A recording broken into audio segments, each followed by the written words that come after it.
There's a stretch of road in the middle of Missouri where the asphalt splits the trees like a razor, slick and silent late at night. Some say if you roll down your windows as you drive, you'll feel the air press colder against your skin, and that's when you know you're close. Headlights catch a pale figure out there in the dark, drifting along the shoulder. A woman, eyes wide, wedding dress in tatters and soaked in blood. You pass her before your brain can make sense of what you've seen, and your heart pounds so hard it drowns out the static on the radio. If you ever look back, most folks pray you don't, because that's when you realize she's closer than before. Tonight, on Horror Whisper, I'm taking you to Highway 54, a haunted route where lost love and unfinished business bleed through the pavement, and the bloody bride is still searching for her way home. If you love stories that keep you awake long after the engine cools, go ahead and hit subscribe. You're watching Horror Whisper, the channel that shines headlights on every dark corner of America's forgotten highways.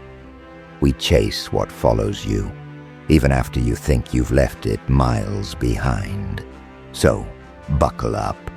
This story isn't afraid to ride shotgun.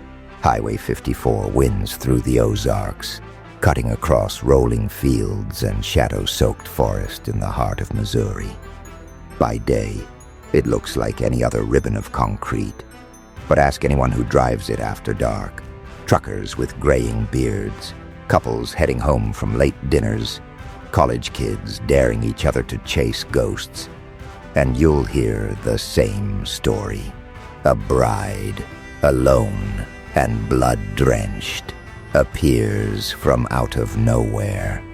Most people slam the brakes or hit the gas, but not a single soul who's seen her forgets that impossible, pleading look in her eyes. Let me take you back to where the legend began, just outside a little town called Eldon, sometime in the late 1970s. It should have been the happiest day of her life. Her name was Emily.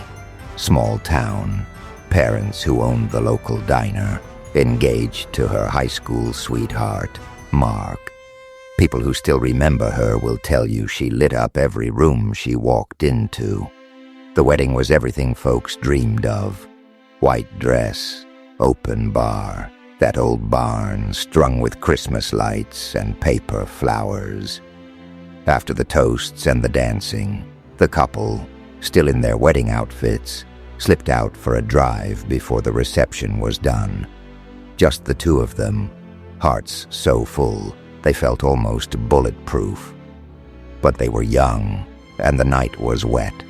A fresh spring rain had slicked down the blacktop, and the old Chevy sedan fishtailed on a sharp curve near the county line. Some say Mark was driving too fast, nerves buzzing with joy and fear and champagne. Others claim a deer bolted out of the brush. The police report barely tells the story. What matters is what came next. The car slammed broadside into a tree, metal crushing like a soda can, glass blooming into terrible petals. Mark survived. Barely. By the time he crawled out of the wreck, barely conscious, blood streaming down his forehead, the only thing he remembers is Emily crushed between the dashboard and the seat, her wedding dress torn and soaked with blood, eyes wide open, staring not at him, but out the cracked windshield as if she could see something beyond. He screamed her name till his voice broke. The ambulance came. The lights flashed red-blue against the rain, but Emily was gone before they could even lift her from the wreck. They say the last sound on that rain-streaked highway night was Mark sobbing, apologizing over and over to a woman already gone. They buried Emily in her wedding dress, just like she'd always dreamed. but the dress had stains that even the undertaker couldn't hide. The family moved away after the funeral. Mark faded from town, too. Some say the guilt ate him alive, and he wandered from job to job, never staying long anywhere, never speaking a word about what happened that night. But Highway 54 kept its memory, because ever since, drivers have reported seeing a young woman, barefoot and bedraggled, her white gown ruined with streaks of fresh-looking blood, wandering along the stretch near the old crash site. Sometimes she's walking. Sometimes people see her standing in the road, arms raised as if she's trying to hail someone down or warn them about what's coming ahead. Not everyone sees her the same way. Here's where the story gets under your skin. Some drivers say she appears long before you reach the curve, standing beside a speed limit sign, face hidden under a tangled veil. Others swear she's right in the center of the lane, and if you don't swerve, you'll drive straight through her, heart freezing as her hands press against your windshield, leaving behind a streak of red you can't ever fully wash away. But no matter when or how she appears, she's always gone by the time your heart slows down. Nothing but the echo of your own scream or the rapid-fire stutter of your heartbeat inside the car. People have tried to explain her away. Late-night hallucinations, tricks of the moonlight, even the reflection of taillights on wet pavement, making it look like a woman in a white dress. But the stories don't stop. Local police receive dozens of calls every year. Drivers shaken, sure they've just seen someone run out in front of them, then vanish. After a while, the county stopped sending cars to check. It's just the bloody bride, one dispatcher says with a shrug, but you can hear the nerves in their voice over the radio. Some of the scariest stories come from those who stop. There's an old rumor, spread by truckers on CB radio and late-night coffee counters, that if you pull your car over, she'll approach, blood dripping from her hands, lips moving as if she's trying to say something you just can't hear. No matter how close you get, the words never quite reach your ears. One driver, a man named Carl who swore he'd never believe in ghosts, told the local paper that he pulled over after seeing her stumbling along the shoulder at 2 a.m. Thought he was being a good Samaritan.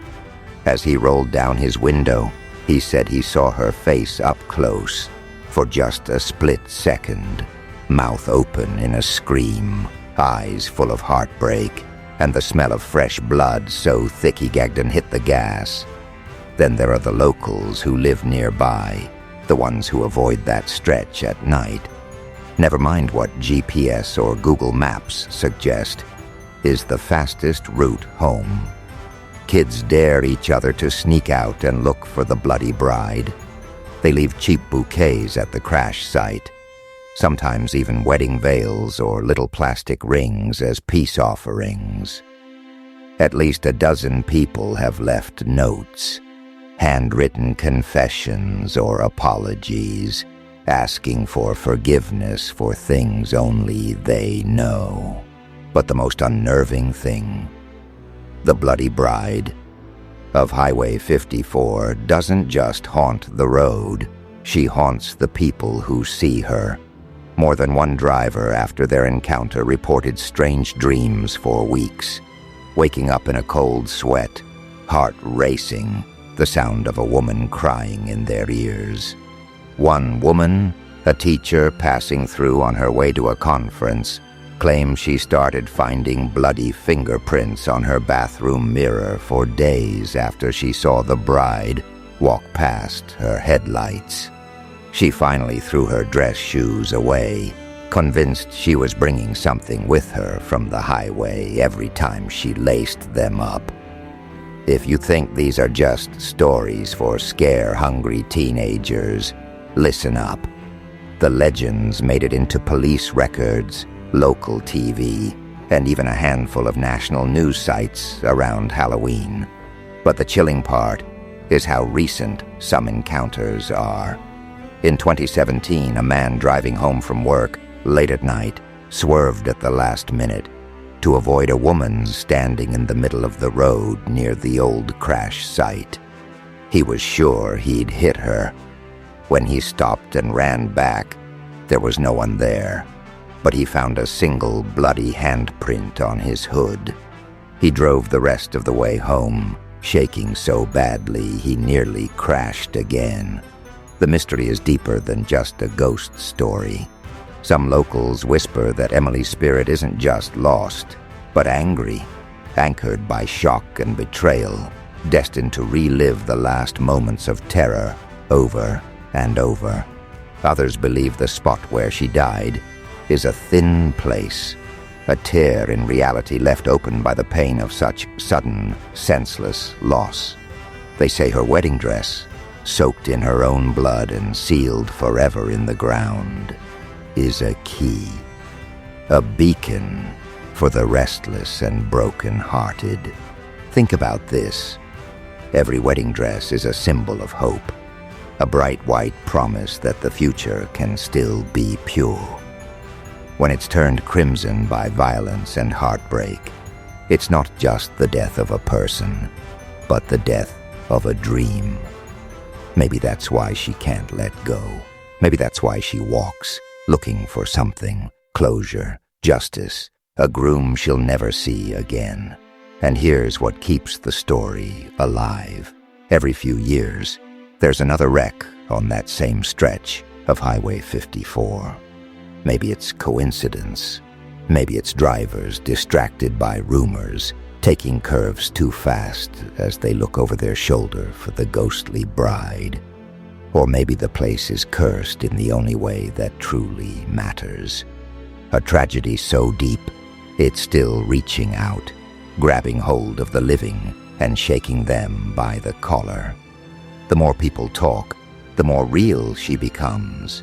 Every new sighting weaves the legend deeper into the roots of the Ozarks, until you start to wonder what's truth and what's leftover fear from all the years gone by. For all the ghost hunters, skeptics, and thrill-seekers who have visited, nobody's solved the mystery. The crash records are real. The original newspaper headlines, still yellowed and brittle, spell out the story in cold, hard type. Bride dies in twisted wreck. Groom survives. The spot on the highway hasn't changed. The old oak tree she died against still stands, bark scarred and split by the impact so long ago. Some say at night, when the wind's right, you can still hear the faint sound of wedding bells mixed with the cry of a woman's voice echoing through the leaves. If you drive that way after midnight, alone or not, do yourself a favor. Keep your eyes forward. Don't stop for anyone walking in white, no matter how desperate they look. And whatever you do, don't offer a ride unless you're ready to carry the memory for the rest of your life. Because the bloody bride of Highway 54 has a habit of leaving pieces of her story behind. Little reminders that the road remembers everything, especially if it ends in blood. So now I want to hear from you. Have you ever driven down a dark road and seen something you just can't explain? Would you stop to help a stranger in a wedding dress, knowing what waits for you in the dark? Drop your creepiest road encounter in the comments. I read every single one, sometimes late at night, sometimes with the lights a little too low for comfort. And if you really want to test your friends, share this video with someone who claims they're not afraid of ghosts. Next time they're driving Highway 54, See if they keep their windows rolled up and their eyes straight ahead. This is Horror Whisper, signing off for now. Wherever you travel tonight, remember, some roads lead only to regrets. Drive safe, don't look back, and keep your hands washed clean. Good night.